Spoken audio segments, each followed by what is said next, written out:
수원 삼성에게 반전은 없었습니다. 마지막 강원전까지 2연승을 달리며 희망의 불씨를 살리던 수원 삼성은 정작 이겼어야 할 강원FC와의 맞대결에서 골을 넣지 못하고 스스로 2부 리그 행을 확정지어버렸습니다. 안녕하세요. 스냅의 스포츠 작가 장동입니다.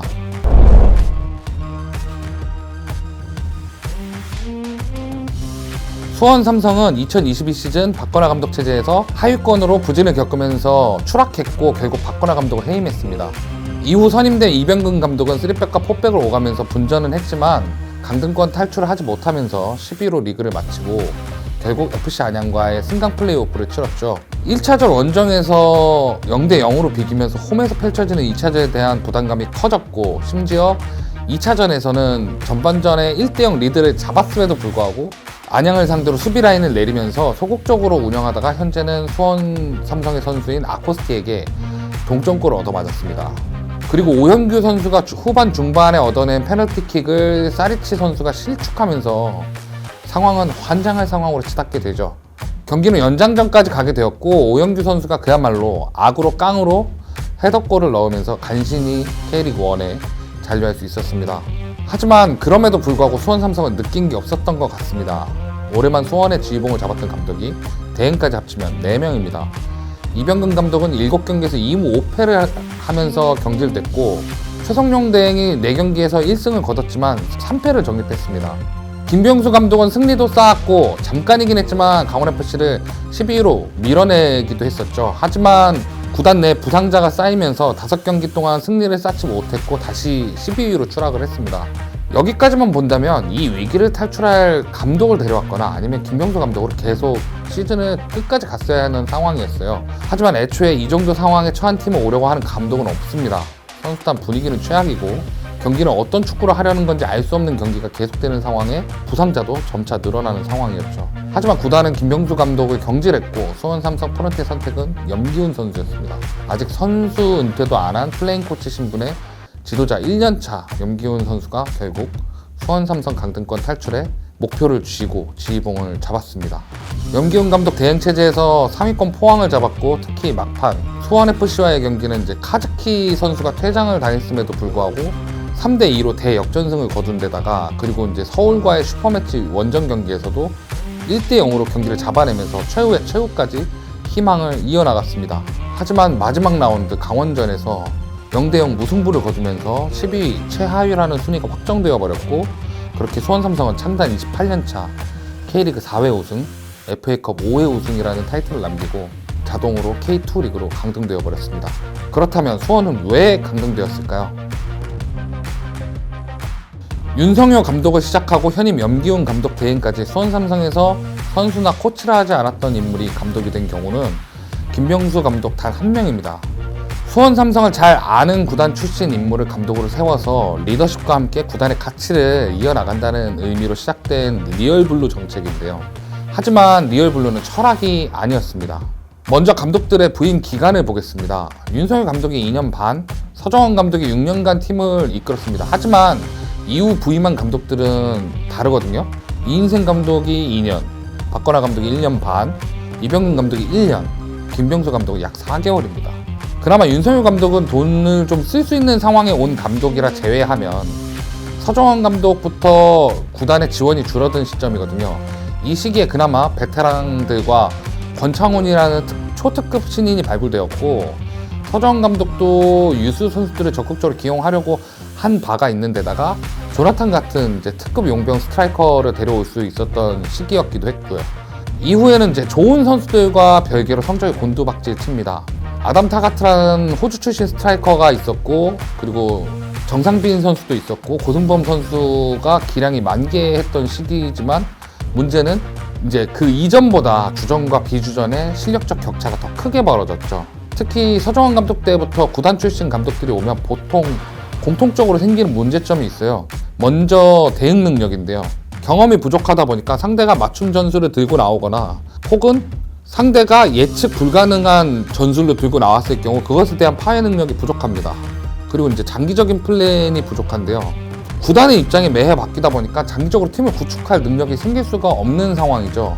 특히 초보 감독들을 대부분 데려오다 보니까 긴 호흡으로 팀을 이끌어가기에 무리가 생기고, 감독은 흔들리게 됩니다. 그리고 감독이 흔들리면 선수단이 흔들리는 건 당연한 일이죠.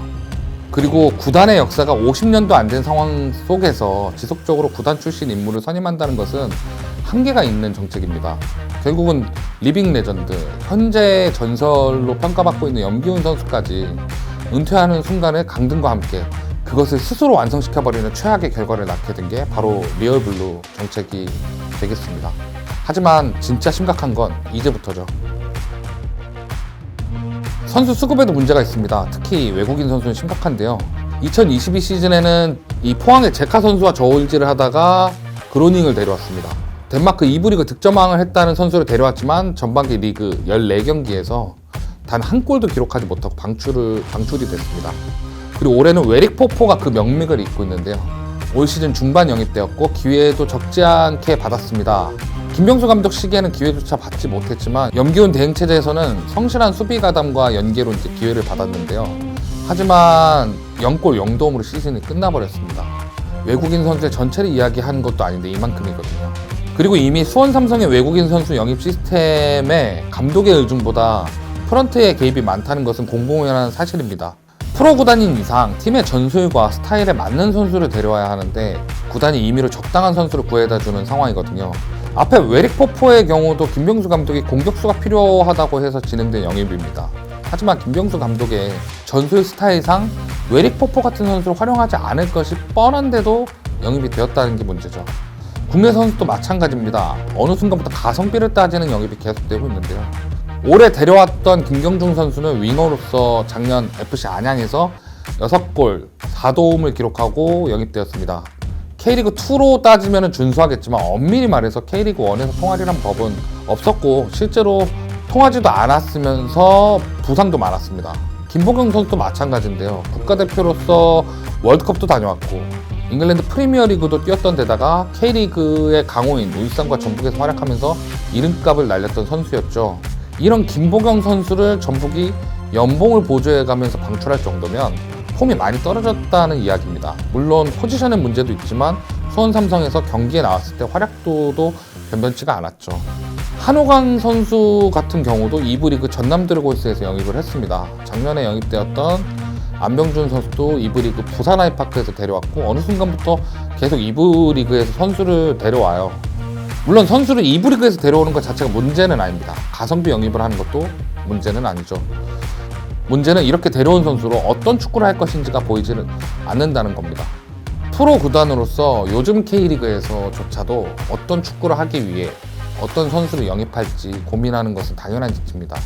우리 팀에 부임한 감독이 어떤 유형의 축구를 하는 사람인데 부족한 포지션은 어떤 자리인지 어떤 스타일의 선수를 필요로 하는지는 프로 구단의 기본이라고 생각합니다. 하지만 수원은 이 빈 포지션의 빈 선수 메우기가 비슷한 선수를 데려오는 느낌이 전혀 들지 않습니다. 이 선수가 좋아 보인다거나 이런 체격의 선수면 되겠지라는 마인드로 느껴질 수밖에 없는 문제죠. 예를 들어서 전방에서 포스트 플레이를 해야 하는 스트라이커가 필요한 상황에 키가 큰 선수를 데려옵니다. 하지만 정작 이 선수는 포스트 플레이보다 내려와서 돌아서는 타입의 스트라이커가 된다면 이렇게 되면 감독의 플랜이 시작도 전에 망가져 버리는 것이거든요. 다른 포지션도 마찬가지입니다.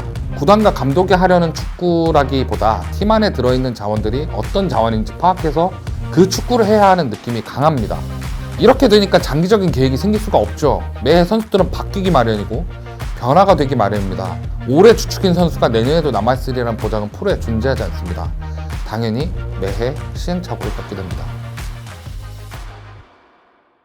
결국 결과는 팬, 선수, 감독이 있겠지만 시작은 구단 프런트가 있습니다. 마지막 경기가 끝나고 팬들은 이준 대표이사와 오동석 단장의 사퇴를 요구했습니다. 이준 대표이사는 이미 올 10월 임기가 끝난 상태고 오동석 단장의 경우 임기가 남아있었습니다. 특히 오동석 단장이 온 2019년부터 팀이 강등권 언저리에서 헤매기 시작한 것을 생각해보면 팀을 총괄하는 오동석 단장의 책임이 결코 가벼울 수는 없는 상황입니다. 문제는 오동석 단장이 오는 식으로 인사가 진행되어 온다면 또 다음을 장담할 수가 없습니다. 저는 그렇게 생각합니다. 축구이든 기업이든 구단을 어떤 식으로 운영하여 어떤 목표를 이룰 것인지 결정해야 하는 것이 정해지지 않는 상태라면 누가 온다고 해서 이 위기를 해결하리라는 법은 없다고 생각합니다. 올해 김병수 감독 경질 사태 당시에 언론 플레이를 하던 구단 언론 담당 관련 부서도 문제가 있었습니다.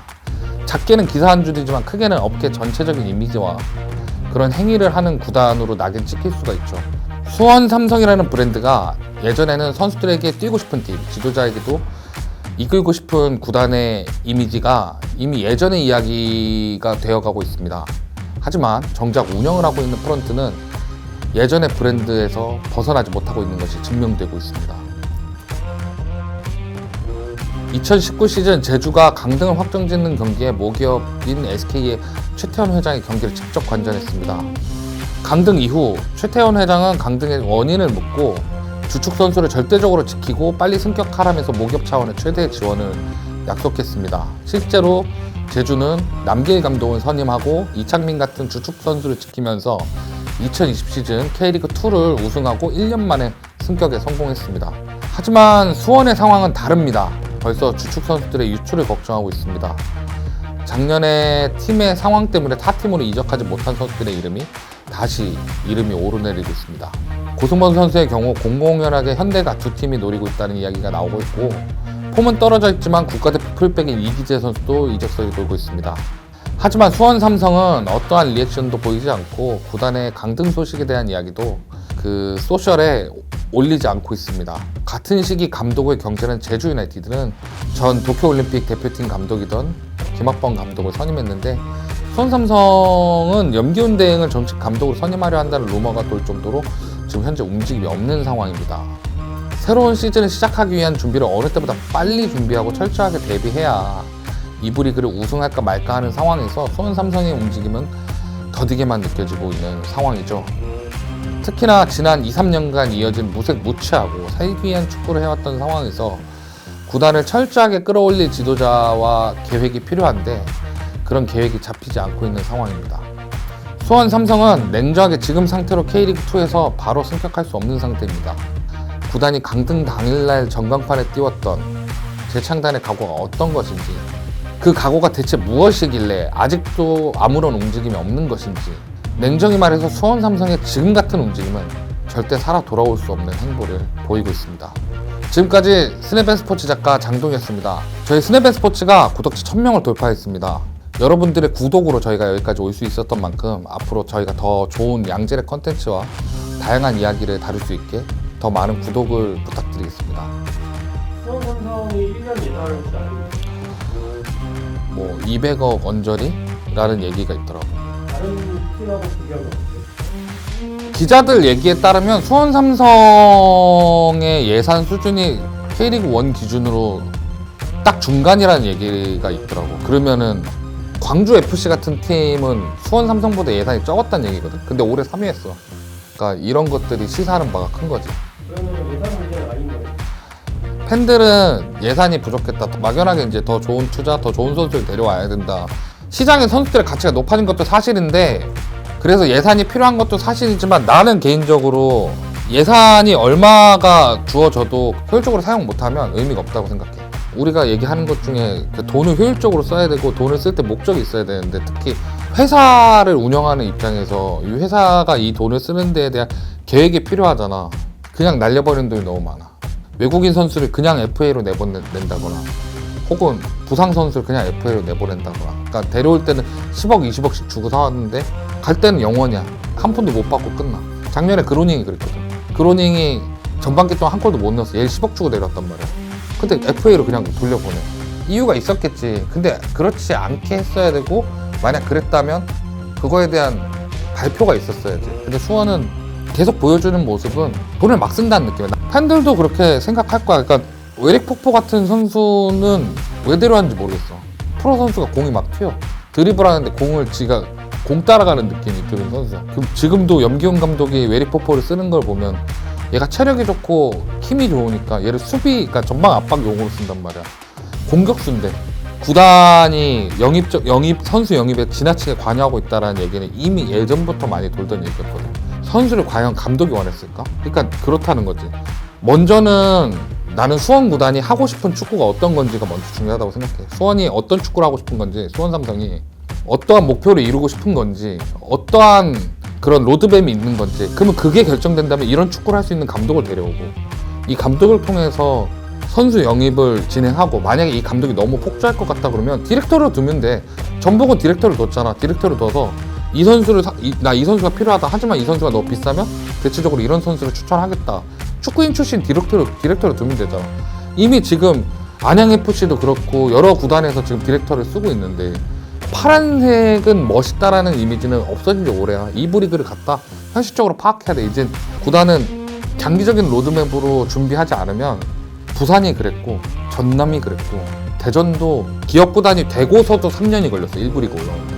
무엇보다 가장 겁나는 건 수원 팬들은 2026년부터 지금 대한축구협회에서 K3하고 승강제를 실시하려고 계획 중이야. 또 강등 나갈 수도 있다는 거지.